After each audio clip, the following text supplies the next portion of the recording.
Before we get started in Photoshop, we need some pictures. What's the best place to get them? You guessed it, your camera.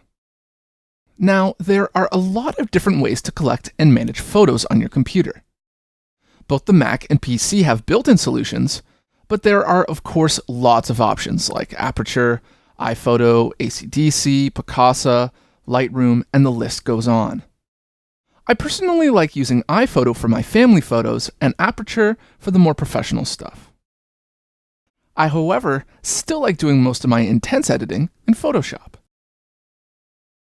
There is, of course, a media manager that comes with the Adobe suite of products called Adobe Bridge. Unlike a program like iPhoto, Bridge doesn't store your photos in a special file or anything like that.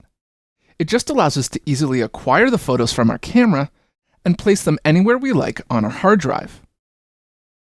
It also allows us to easily access these photos in Photoshop so we can work on them. A lot of people like to keep both programs up at the same time. There's a preference I just want to check out before we get started. Hit up the Bridge menu and go down to Preferences. If you're on the PC, you're going to find this in the Edit menu. Check out this behavior here in the General section. It says, when a camera is connected, launch Adobe Photo Downloader. So as you can see, I lied to you. Bridge doesn't actually download the photos, it just allows us to manage them. Shame on me. Basically, if this is selected, the Adobe Photo Downloader is going to launch anytime you connect your camera. I personally kind of dislike this feature. I don't really like anything popping up when I plug a device into my computer. But a lot of people use this as it can make the whole process a little bit quicker. Choose to click it or not click it, it's up to you. Let's just close this for now. Alright, let's grab some photos.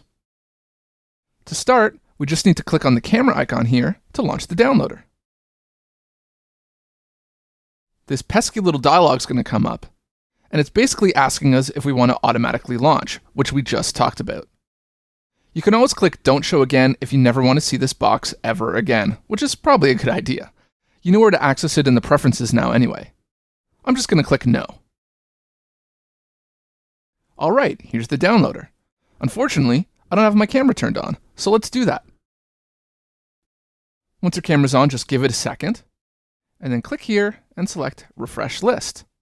And there we go, it found my D60, and it even says that I have 12 files on there. It tells me how big the files are altogether, and it gives me a general date as to when some of the photos were taken. Right now, we're looking at the standard version of this downloader, which isn't very useful. Let's switch over to the advanced version by clicking this button here. Ah, look at that.